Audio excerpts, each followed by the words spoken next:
are making syrup now. Not homemade, but a little a flavored syrup. Yes, Right, we're gonna do a flavored syrup, and this is gonna go with our relatively simple buttermilk pancake that we've been preparing. We've already turned those on the griddle, and you can just pull them off. They can be kept in a warm oven at 200 degrees so that everybody can sit down at the table at one time. Nice. So, good little tip. 200 degrees will not dry them out. No, and you'll put them on a cookie sheet. On a wire rack over a cookie sheet, and that will keep them nice and good to go. Oh, okay. All right, so I'm doing a flavored syrup. This is easy. Anybody can do this.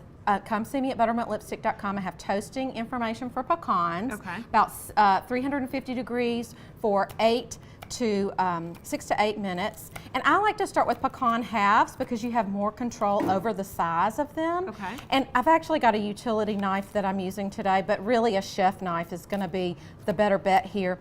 My mom used to she used to chop pecans with a cookie cutter. She would just press them right over the top, but I didn't bring my chef knife today, but this works just as well. Could you just put these in like a blender or food processor, or is that too fine? You could. I mean, if you want a finer pecan, you can certainly do that. That's not a deal breaker whatsoever. I think this is a prettier presentation, but if that's the way you want to go, you can definitely put it in a food processor and just pulse it for like 2 to 3 seconds. You know, just a quick little pulse and like those will break right up. Now I'm just using regular pancake syrup here. You can use pure maple syrup, whatever your favorite is.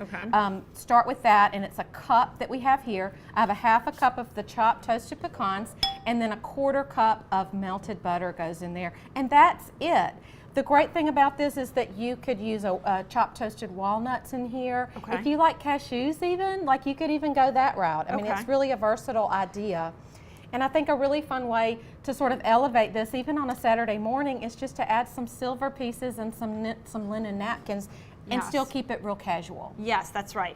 Quick unrelated question. Wood cutting board. I've always wanted to buy one, but I'm always afraid.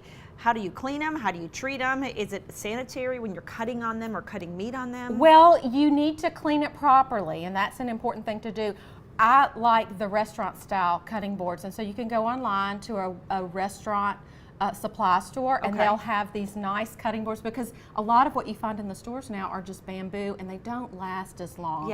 And they warp after time. This is a good grade cutting board, and you just want to scrub it really well with soapy water, with your dish soap, and then just rinse it well with, say, your gun, your sink gun, and then let it dry.